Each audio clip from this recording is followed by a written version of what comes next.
You are watching the show that puts Mid-Michigan news in focus. This is Focal Point. We are and always will be a nation of immigrants. I'm Aaron Jordan. Coming up tonight on Focal Point, we've got reaction to President Obama's immigration announcement. Also, how a new grant will allow 6 Lansing area fire stations to be on the same page. I'm Max Gunn. I've got that story coming right up. And a proposed gas tax to help fix state roads is passed in the Senate. We take a look at the next steps. Focal Point starts now. Good evening, I'm Santiago Montiel. And I'm Greg Monahan. Welcome to Focal Point. President Obama announces up to 5 million undocumented immigrants will be shielded from deportation. He took to the podium Thursday night in the Green Room with plans to expand work permits and the Dreamer program for legal immigrants. This was after hundreds gathered outside on Pennsylvania Avenue with megaphones and signs to thank Obama for his executive action. The president noted that the system has been broken for decades and that it's just time to do something about it. When I took office, I committed to fixing this broken immigration system. And I began by doing what I could to secure our borders.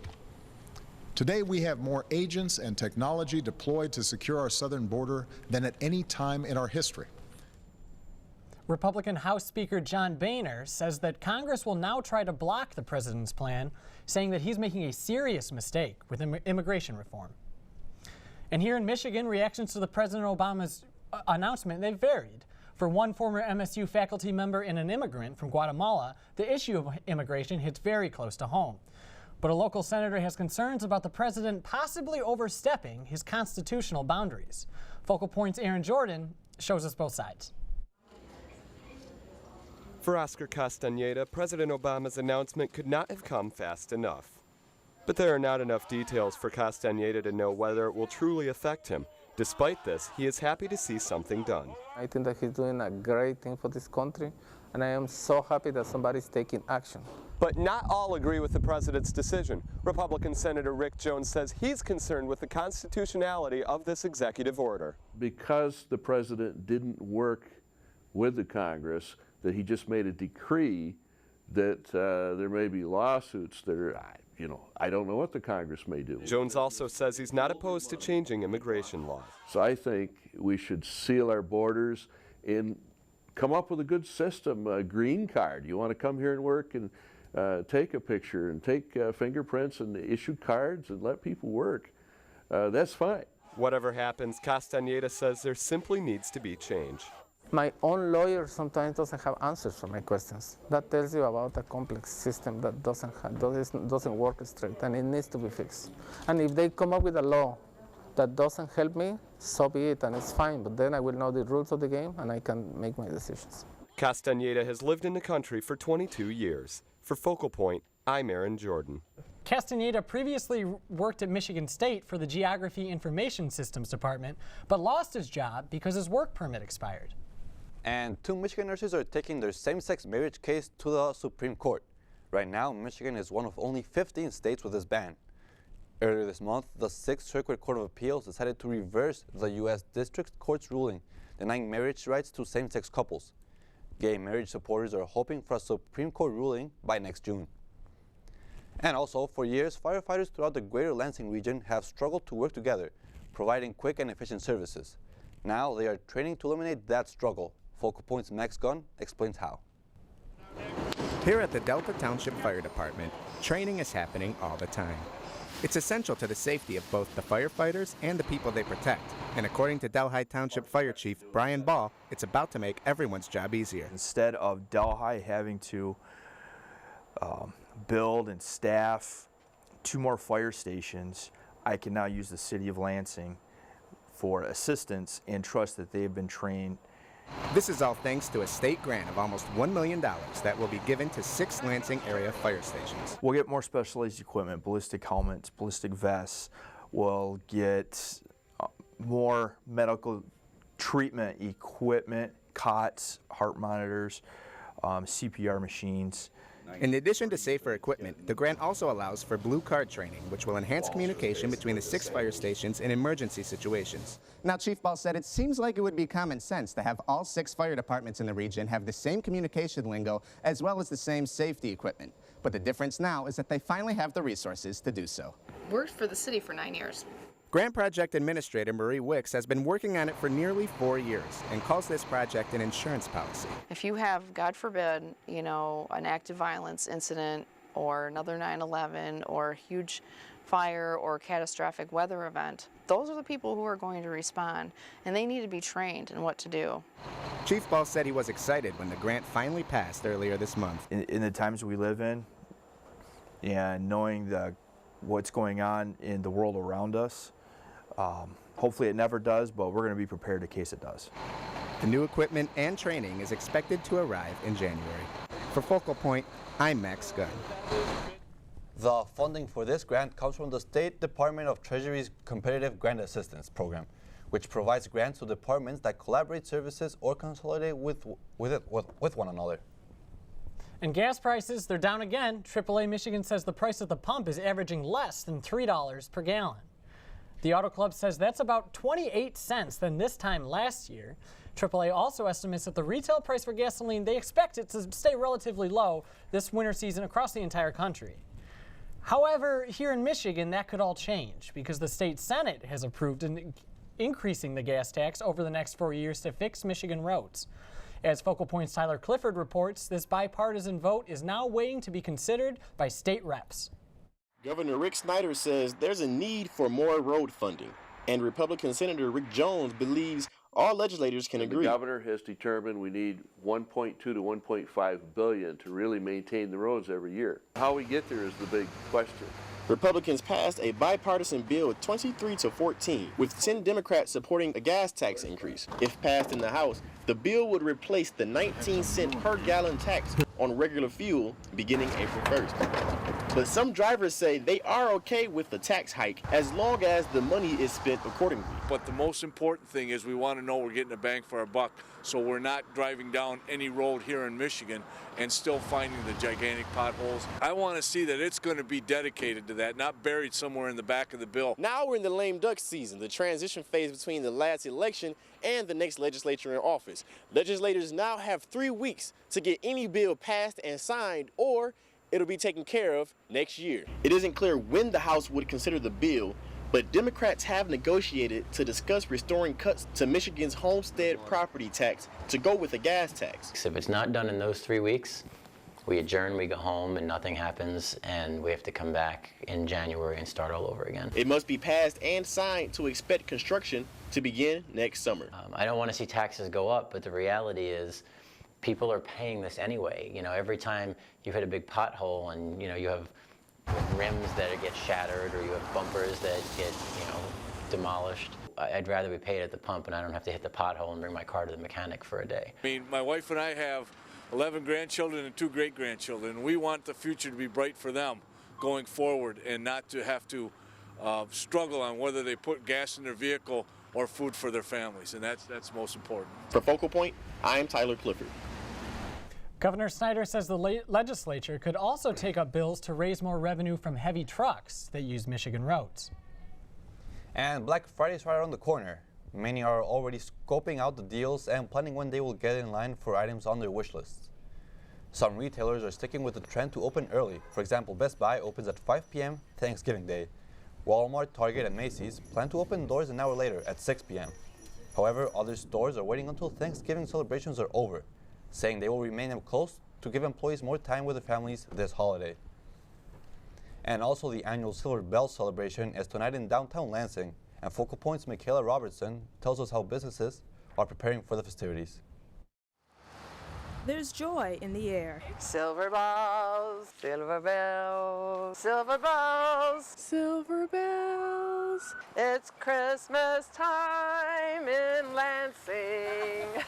And citygoers are excited about the annual Silver Bell celebration. Oh, I love Silver Bells. I love the atmosphere, the families, and everybody is so cordial.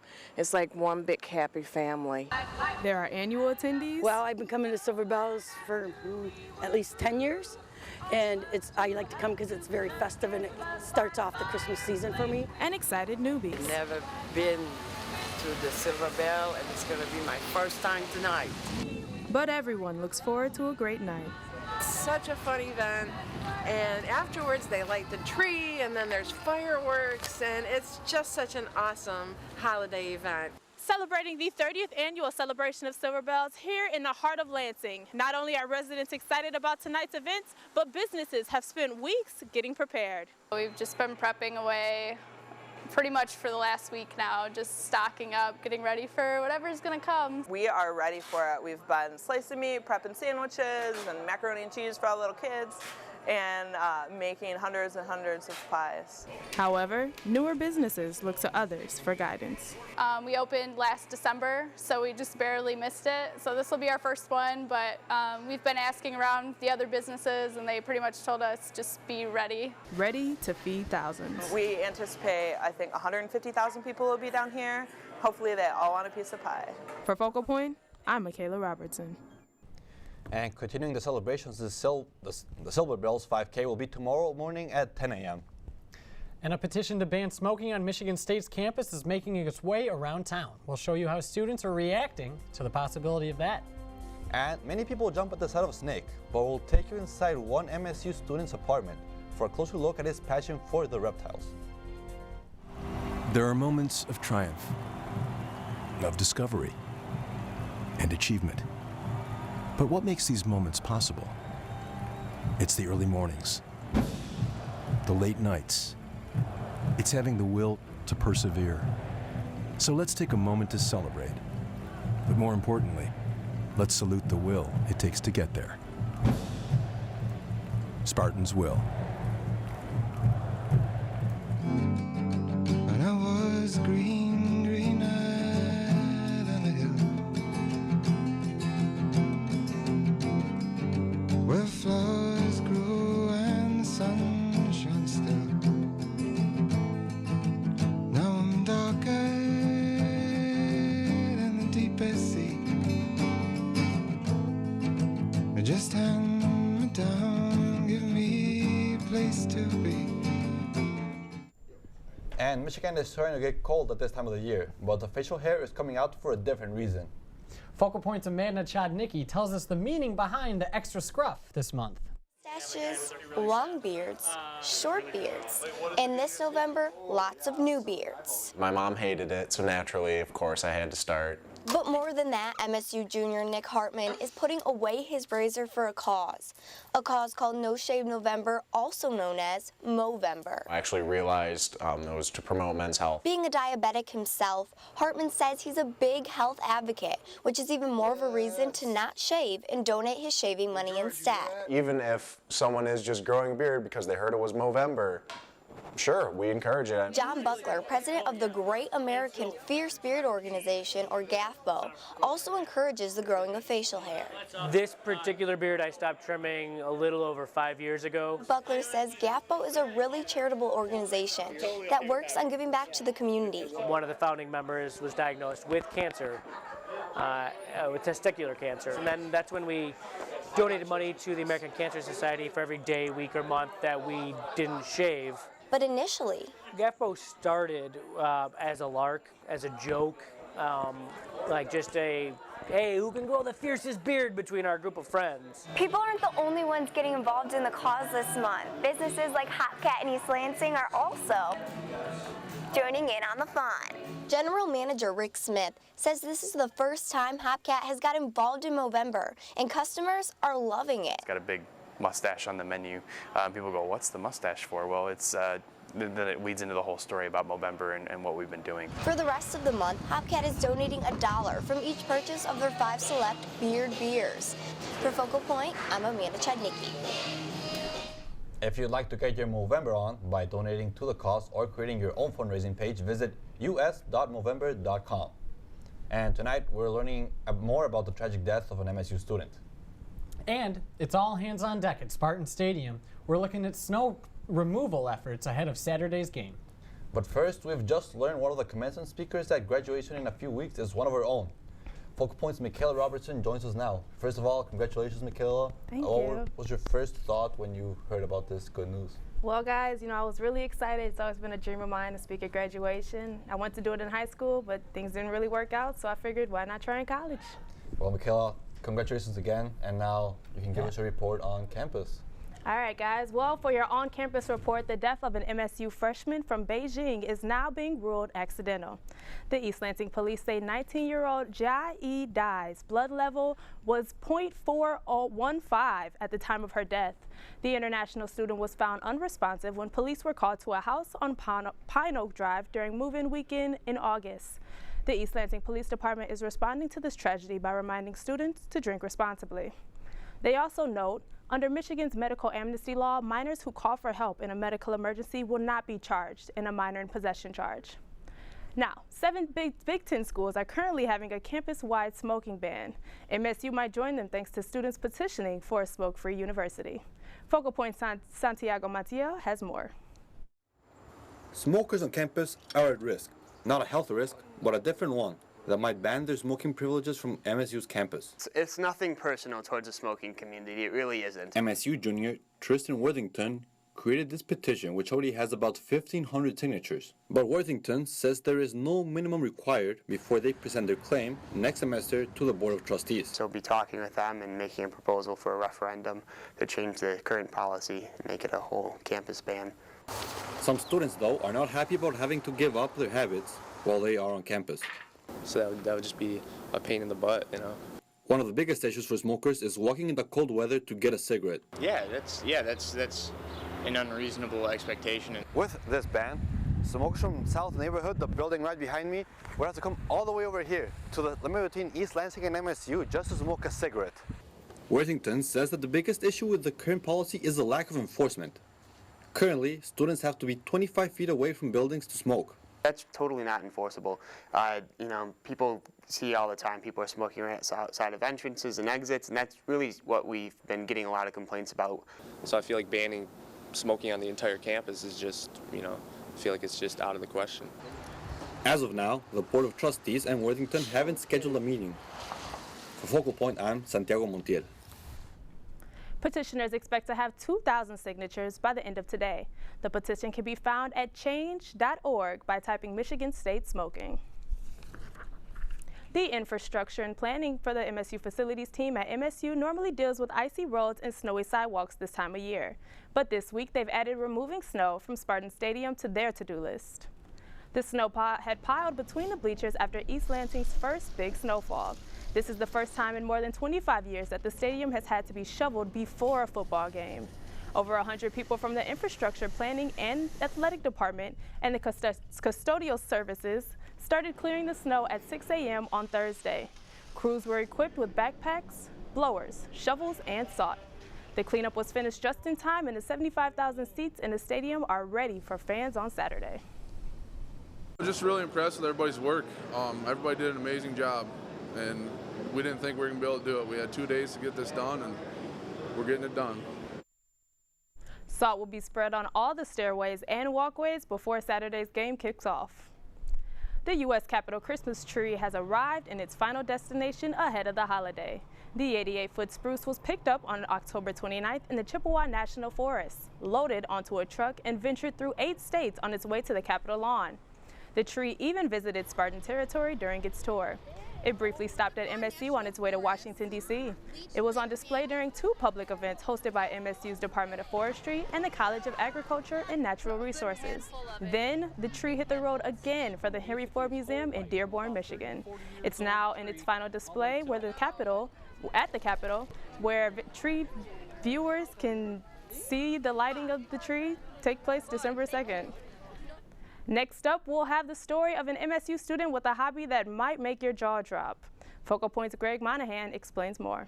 If you're afraid of snakes, you might want to look away. This was Pascal, this is Butters, and this is Applejack. Those 4 guys make up just a part of a big collection for one Spartan student. My name's Alex Moon. I'm an undeclared sophomore here at MSU, and you might know me as the snake guy. Moon owns 24 snakes. Let's go right here. Her name's Victoria. She's a jungle carpet python.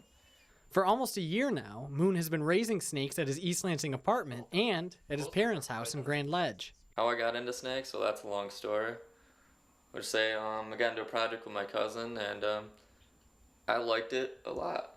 He feeds them frozen mice and rats and said he's been bit countless times. And there's a good chance I'm going to get bit if I go in there to grab them. Let's go for it. No, I guess not. Now, a typical 20-year-old probably doesn't have a hobby of keeping up to 24 snakes. But Alex Moon isn't your typical 20-year-old. You hissing at me? This is my other female carpet python right here. She's kind of skinny because she's been on a hunger strike. She hasn't eaten for a few months. Not everyone might get it, but Moon knows his stuff. These are not the exact same genes at play because this is a black pastel and this is a cinnamon, but they're related genes. You can see the pattern mutation similar. By selling some of his snakes, he's able to manage the cost of owning up to 24 at a time. You can actually generate something that give you some revenue and subsidize your hobby. So I'm not really doing it for a profit. It's more just to keep the boat afloat. And if you want to pony up a few $100s, one of them can be yours. For Focal Point, I'm Greg Monahan. Well, Greg, I think I might have to pass. That's what's happening on campus. Guys, back to you. Thank you, Michaela. And November is National Grandparents Month, and a local museum is partnering with the IARP to celebrate. Impression 5 Science Museum in Lansing is offering a special deal for grandparents and their grandchildren all throughout the month. AARP is giving a free ticket to grandparents if they bring their grandkids. Museum employees say it's a great chance for the two generations to spend quality time together in an affordable way. I just think it's really valuable. I also think that there's a lot more interaction right now between grandchildren and grandparents. Many grandparents are actually serving as care providers for their grandchildren as both parents are in work or at work during the workday. So it's just, we want to make sure that Impression 5 is kind of on their top 5 things to do. Cost for each child is $7. Well, the Spartans took MSU athletics all over the state of Maryland. We have the highlights coming up from the Veterans Classic in Annapolis and the win over Maryland in College Park. Besides, we'll show you how the women's basketball team fared against Notre Dame at the Breslin Center. They've been called leaders, lifesavers, and world changers. They're also called Spartans.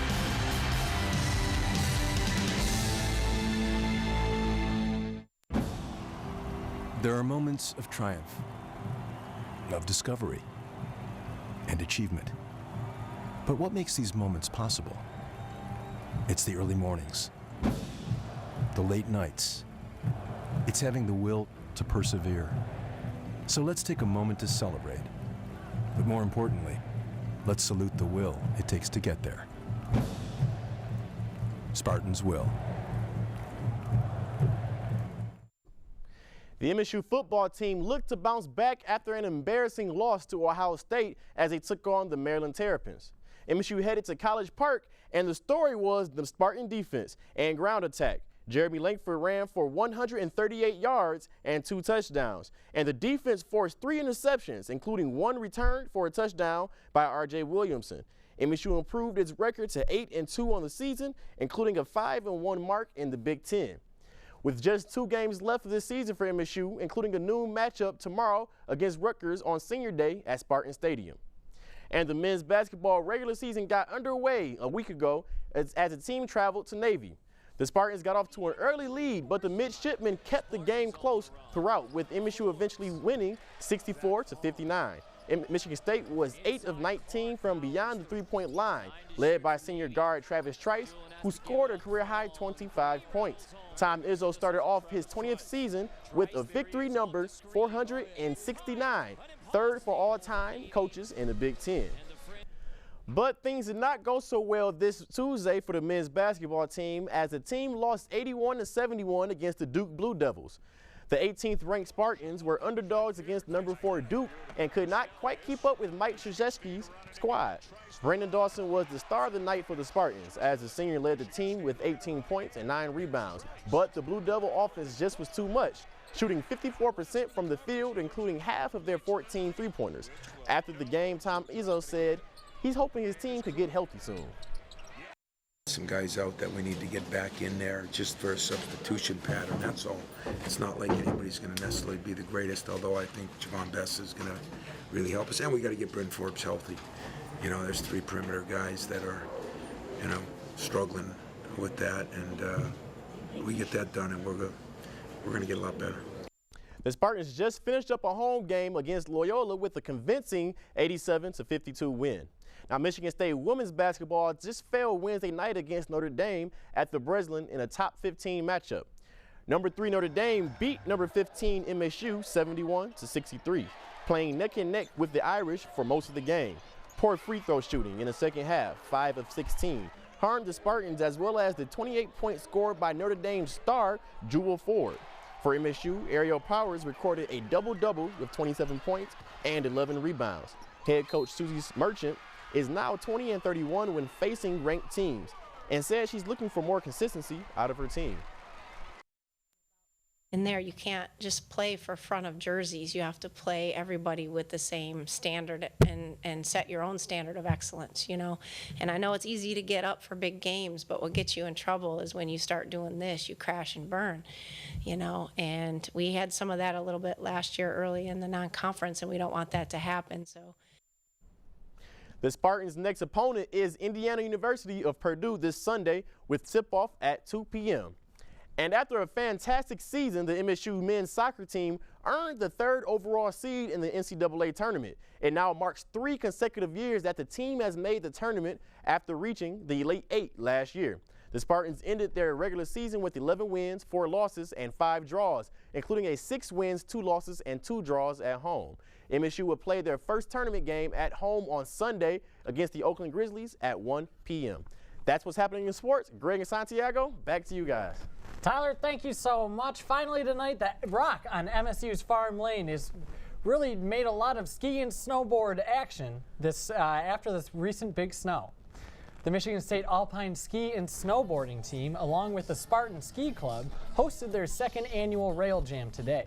Participants showed off their skills during a freestyle ski and snowboard contest, and the cost to enter was just $10 to ride, with all proceeds going to Challenge Mountain, an organization that gives mentally and physically challenged people an opportunity to participate in outdoor winter activities.